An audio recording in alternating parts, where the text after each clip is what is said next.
If the principle of mentalism provided us with the material, the mind, the law of correspondence provides us with the map and warranty that this mind manifests itself in form. It is not just a poetic metaphor, but the fractal structure, the holographic pattern that governs the passage from the invisible to the visible, from thought to matter.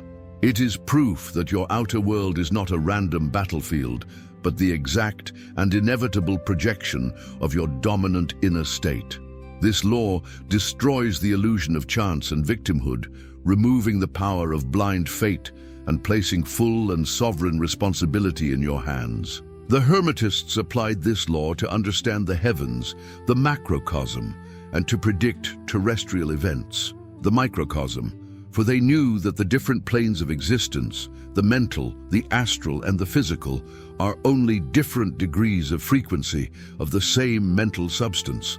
The universe, being mind, is holographic. Each part contains the whole, and your individual consciousness is the microcosm that perfectly reflects the macrocosm.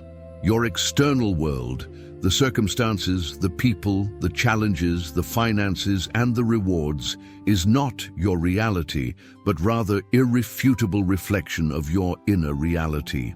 It is vital that you grasp this truth to your core. You are not seeing the world as it is, you are seeing the world as you are. Reality is a mirror that does not judge. It simply reflects, with mathematical perfection, your belief system, your repressed emotions, your deepest fears, and your firmest convictions.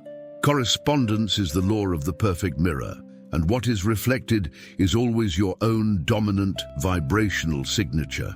True mastery of correspondence begins with mastery of your subconscious, which is the most immediate, above plane that governs your physical plane, the below. The conscious mind, the mind that reads, analyzes, and desires, is just the tip of the iceberg, the surface of the ocean. It is the subconscious, the vast ocean of beliefs, memories, traumas, and programs you have accumulated since childhood that holds the master image and operating software that the universe is mirroring. Most people live under the illusion that they are working to manifest wealth or love. But if your subconscious is programmed with the belief, I am unworthy of ease, or success brings me pain, the principle of correspondence will work relentlessly.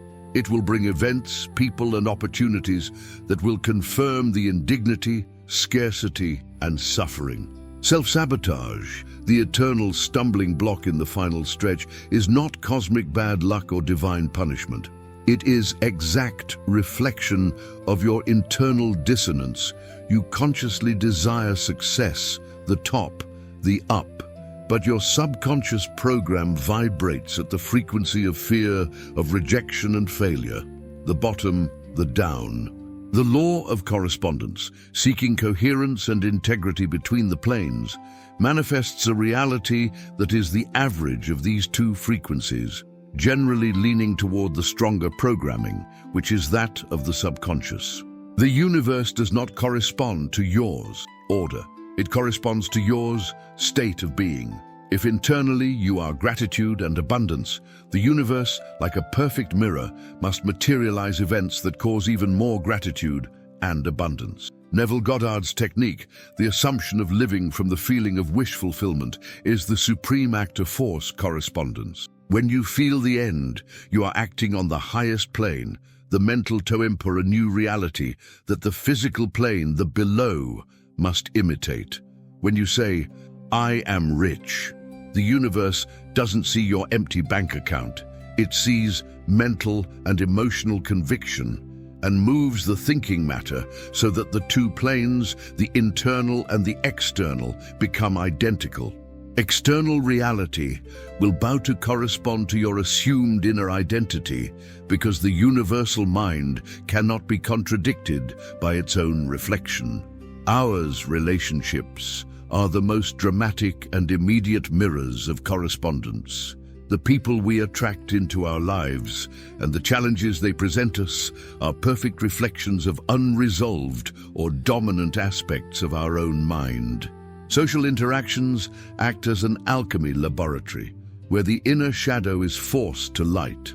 The law of correspondence is, in this context, the code of conduct that states, you will attract what you and not what he wants. What you most admire in a person is the reflection of a potential, a quality, courage, serenity, generosity that exists latent and unexpressed within you. The universe uses this person as a beacon to show you what you already have potential to be. On the other hand, what you most criticize or detest in someone is a reflection of a characteristic you does not accept or repressed in himself, what is called psychological shadow. The fear, judgment, and lack of integrity that irritates you in others are a projection of your own denial. They merely act as a hand mirror to force you to look at your own shadow. And finally, the recurring conflict situations you attract. The cold partner, the boss who devalues you, the friend who betrays you, reflect the belief or wound that needs to be healed internally, the need for validation that still resides in your subconscious. If you attract partners who abandon you, the mirror is showing you that deep down you fear abandonment, and more crucially, you abandon yourself by not valuing your own presence. The law of correspondence teaches us that the only way to change the relationship dance is changing the inner dancer.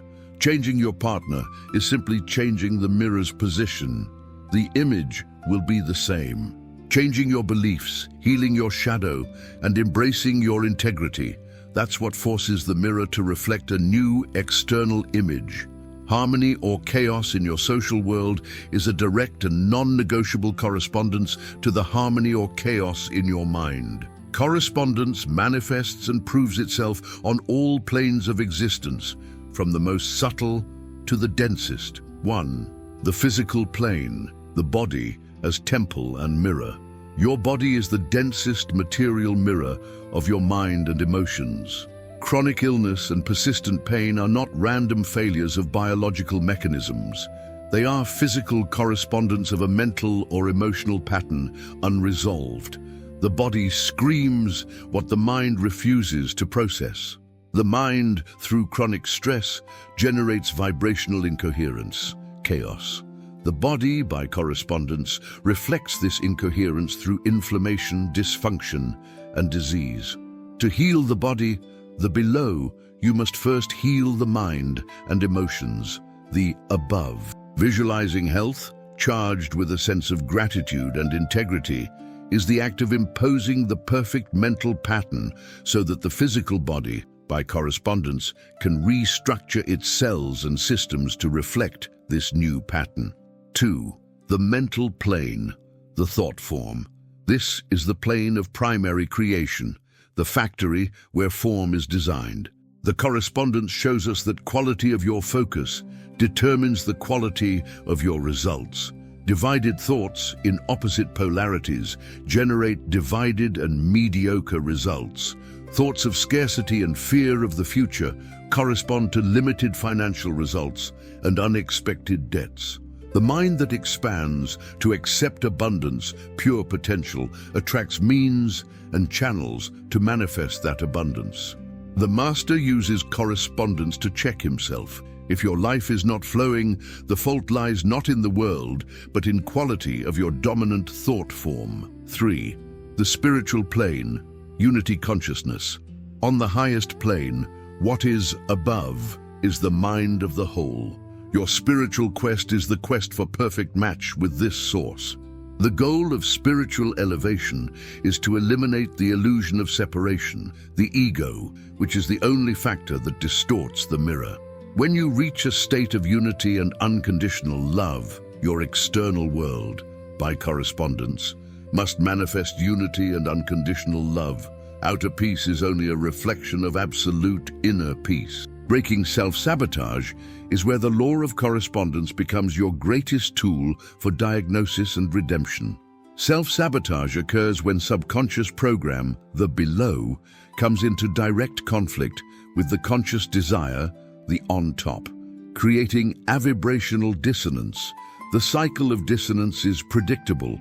You desire success, mental affirmation, but your subconscious program says, I am an imposter, I will fail, vibrational belief. The act of correspondence then manifests. At the crucial moment of opportunity, your body reflects the subconscious belief. You freeze, your voice falters, or you make an inexplicable mistake. The result? Failure, exact match of your internal state. The universe, being a precision mechanism, only protected you from success that your subconscious was not ready to sustain, maintaining coherence. The Hermetic solution lies in transmutation of the subconscious belief, imposing a new emotional belief. You don't fight fear. You use the power of will, your strength of focus, to deploy a feeling of the end repeatedly in an alpha state. By feeling the dignity and competence before to get what you want, you are altering the belief matrix in the above, forcing the below to realign. Correspondence, therefore, becomes your greatest tool of diagnosis and cure. If you see chaos in your life, don't blame the universe. Look in the mirror and discover what thought pattern or toxic emotion you are harboring. The law is not limited to the individual. The reality we collectively experience, the political climate, global crises, the state of public health, is collective correspondence of humanity's dominant thoughts, fears, and beliefs. Each individual's mind is a node in a vast mental network.